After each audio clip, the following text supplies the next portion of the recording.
अब हम फोकस करते हैं हैंडीक्राफ्ट इंडस्ट्री पर।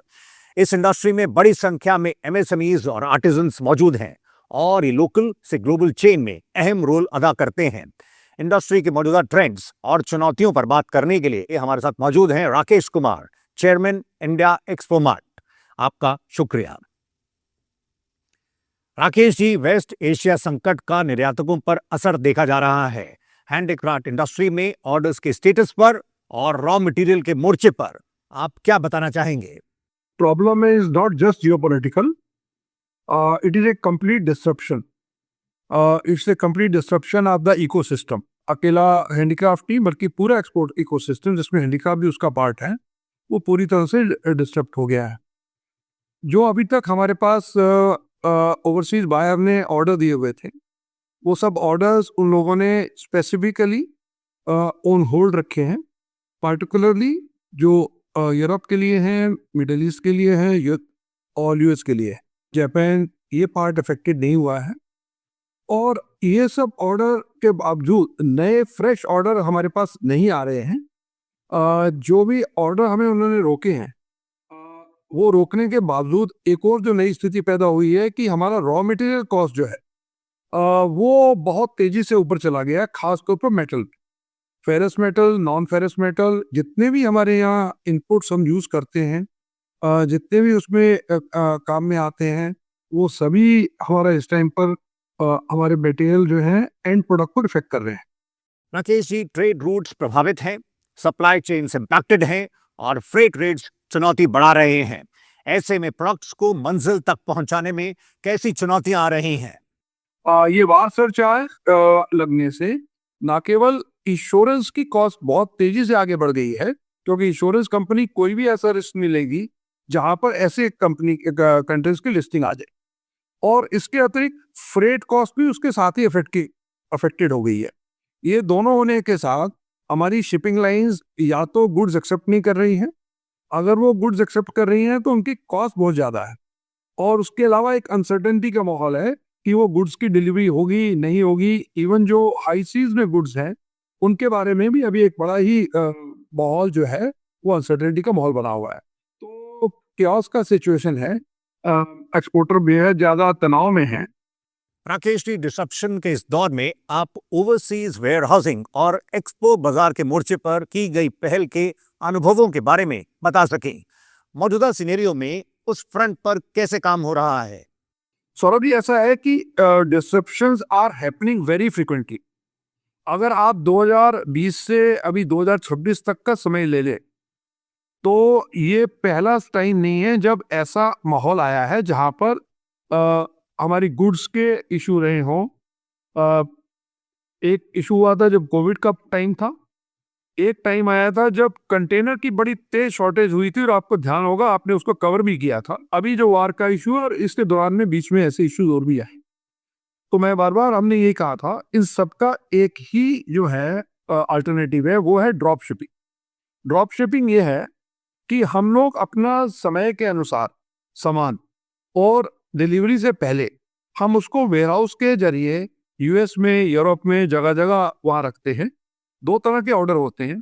एक वो ऑर्डर है जो बायर कंफर्म करता है कि ये सामान मैं लूंगा और मेरे रेगुलर उसमें रहेंगे, लेकिन आप अपने यहाँ रखिएगा, ऑर्डर कंफर्म है, समय समय पर जब जब मुझे मेरे शेल्फ खाली होंगे उनमें मैं डालता जाऊंगा।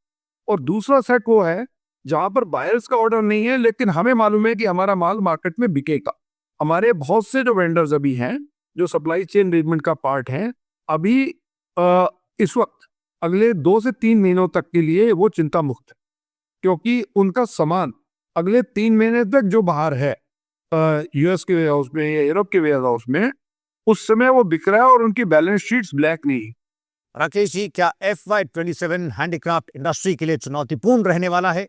फर्स्ट क्वार्टर का तो भविष्य लगभग सामने आ गया। फर्स्ट क्वार्टर हमारा बड़ी भारी जो है उसमें एक हमें परेशानी आने वाली है क्योंकि उसमें हम उसको कॉप अप नहीं कर पाएंगे, और क्वार्टर 1 जो है वो डेफिनेटली में हमारा अफेक्टेड है। उसके बाद के 3 क्वार्टर डिपेंड करते हैं कि फर्स्ट क्वार्टर शांत हो जाता है और सब चीज़ें नॉर्मल होती हैं, और साथ में अनएक्सपेक्टेड सर्ज आता है हमारी रिक्वायरमेंट्स जो हैं उसके लिए। हैंडीक्राफ्ट में ऐसा होना बहुत ज़्यादा स्वाभाविक इसलिए नहीं है क्योंकि जीसीसी जो हमारा एक बहुत बड़ा बायर है, खासतौर पे सऊदी, यूएई, ये सब जो बड़े बायर हैं, इन लोगों की प्रायोरिटी शायद चेंज होने वाली। पहले ये अपनी इंफ्रा की प्रायोरिटीज को पूरा करेंगे और उसके बाद में वो होम लाइफस्टाइल, फैशन, फर्नीचर में जाएंगे। अनिश्चित माहौल में इंडस्ट्री को सपोर्ट करने के लिए सरकार की तरफ से कदम उठाए गए हैं। राकेश जी, आप उन्हें कैसे एनालाइज करते हैं? देखिए, अभी नोटिफिकेशन 66 जो डीजीएफटी साहब ने निकाला है, जिसमें 31 मार्च तक हम लोगों को रोड टैप के लिए कंटिन्यूटी दी गई है, एक बड़ा वेलकम स्टेप है। उससे पहले हमारे कॉमर्स मिनिस्टर साहब ने एक्सपोर्ट प्रमोशन मिशन की घोषणा की, जो कि पहले हमें ही हुआ करता था। उसमें इस बार बड़ा बनाया गया है, बेहतर बनाया गया है, रिलैक्स किया गया है, उसको अपने तरीके से उन्होंने किया है। मैं समझता हूँ कि शायद वो आने वाले समय के लिए अच्छा होगा। लेकिन ये सब चीज़ें जुड़ी हैं हमारे निर्यात के साथ। यानी कि उसमें आरबीएसएम की बात अगर हम करें, रिवर्स वायर सेलर मीट की बात करें जो एक्सपोर्ट प्रमोशन मिशन में है, या वेयर हाउस की करें, ये सब चीज़ें कब होंगी? जब यहाँ पर आगे जो स्थिति है वो एक नॉर्मलिसी में आएगी। जब वो नॉर्मलिसी में आएगी तो उसके बाद ही आप उसका यूज़ कर पाएंगे। सरकार की मंशा अच्छी है, सरकार हम लोगों के साथ खड़ी है और हम ऐसा महसूस कर रहे हैं कि आने वाले समय में कुछ और भी ऐसी घोषणाएं की जाएंगी जिससे निर्यात को बढ़ावा मिलेगा। डिसरप्शन के बीच इंडस्ट्री के सामने ग्लोबल ट्रेड में कई तरह की हेडविंड्स हैं। ऐसे में घरेलू बाजार में अवसरों को आप किस तरह रेट करते हैं? क्या एक्सपोर्टर्स को इन मौकों को भुनाने के लिए कदम बढ़ाने चाहिए? देखिए, मैं खासतौर पर बात करूंगा जो home lifestyle, fashion, furniture, gift, handicraft, handloom, इसके बारे में। तो अगर मैं इसके बारे में कहूँ तो domestic market should be taken very very seriously by the exporters. उसके दो कारण हैं। एक तो ये है कि उनके प्रोडक्ट जो है क्वालिटी में बहुत उम्दा है और इंटरनेशनल मार्केट के बड़े स्टोर में बिकते हैं। खासतौर पर भारत की आम जनता वहाँ से खरीद के वापस इंडिया में लेके आती। और दूसरा मैं कहूँगा कि हमारे जो है प्राइसेस भी बड़े अच्छे। डोमेस्टिक मार्केट को सेफ, प्रोग्रेसिव और ग्रोथ ओरिएंटेड मानना चाहिए और इसके नाते डोमेस्टिक मार्केट को हमें अपने साथ एक बड़ा बड़ा मुद्दा लेकर के जोड़ना चाहिए। और सिर्फ इशू है कि डोमेस्टिक मार्केट में एक्सपोर्टर्स को इमीडिएटली वॉल्यूम नहीं मिलते हैं, लेकिन आने वाले समय में अच्छे ऑर्गेनाइज सप्लाई चेन मैनेजमेंट के अगर प्लेयर आ जाएंगे, जैसे एफएमसीजी में कुछ प्लेयर इंडिया में अब काम कर रहे हैं, तो अगर ऐसे कुछ प्लेयर्स आएंगे तो डेफिनेटली एक बड़ी मार्केट यहाँ पर खुलेगी। राकेश जी, क्या एचएनआई सेगमेंट से अच्छी डिमांड देखी जा रही है और आगे इसके पोटेंशियल को आप कैसे देखते हैं? सौरभ जी, मैं इसको दूसरे तरीके से ले रहा हूँ। एचएनआई तो ऑलरेडी इस सेक्टर में ले रहा है सामान।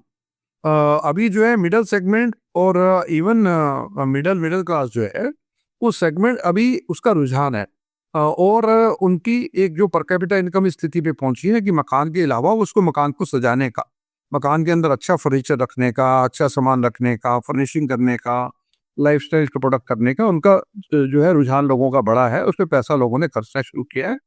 राकेश जी, कमर्शियल एलपीजी के मोर्चे पर इंडस्ट्री से क्या फीडबैक मिल रहा है? क्या माइक्रो यूनिट्स के ऑपरेशंस पर असर हो रहा है? इंडस्ट्री में अभी हाल फिलहाल इमीडिएटली कोई ऐसी एलपीजी की बहुत ज़्यादा तकलीफ सामने नज़र नहीं आई, लेकिन लोग समझ गए हैं इसके लिए क्या रहना पड़ेगा। उसकी दो वजह हैं। पहला यह है कि प्रोडक्शन ही कम है, लेकिन जैसे ही प्रोडक्शन बढ़ती है तो उसके साथ इसकी जरूरत भी बढ़ती है। लेकिन सर्टनली इसकी तकलीफ सामने नज़र आ रही है और अगर ये तकलीफ रही तो आई थिंक फिर दोहरी मार पड़ेगी। उससे हमें आगे क्या रहना चाहिए। राकेश जी, चुनौतीपूर्ण दौर में इंडस्ट्री को क्या रणनीति बनानी चाहिए ताकि जब माहौल बेहतर हो तो वो हर लिहाज से तैयार हो? देखिए, इंडस्ट्री को प्रिपेयर रहना चाहिए। इंडस्ट्री को तो टाइम नहीं मिलता कि अपनी मशीन को उसके बी चेक भी करा पाएँ या उसके मेंटेनेंस कर पाएँ या और एडिशनल मशीनरी ऐड कर पाएँ। तो ये समय है अपनी जो है आपकी स्ट्रेंथ को और अपने कैपेसिटी बिल्डिंग को बढ़ाएं। जब आप अपनी कैपेसिटी बिल्डिंग बढ़ा देंगे, तैयार रखेंगे, उसके लिए तैयारी कर लेंगे, तो आने वाला जो टाइम है जिसमें एफटी की सभी मार्केट खुल रही हैं, यूएस ईयू की 11 मार्केट ऑलरेडी एफटी में पहले कर चुके थे और यूएस के अंदर भी जो रुझान है वो बेटर टैरिफ्स के हैं, बेटर एग्रीमेंट्स के हैं। तो शायद एक एक्सपोनेंशियल ग्रोथ का एक बड़ा चांस आने वाला है। तो ये समय है जिसमें अपनी कैपेसिटी बिल्डिंग को बढ़ाएं, अपने आप को स्ट्रेंथन करें, अपनी तैयारियां करें, अपने आप का अपग्रेड करें। AI technology, cutting edge technology का अभी से ही हम लोग तैयारी करना शुरू करें, जो हमारे सेक्टर में जिसका अभी अभाव। एसएमई एक्सप्रेस में अभी के लिए इतना ही। हैंडीक्राफ्ट इंडस्ट्री पर व्यापक दृष्टिकोण रखने के लिए Rakesh Kumar, chairman India expo mart, आपका शुक्रिया। Thank you.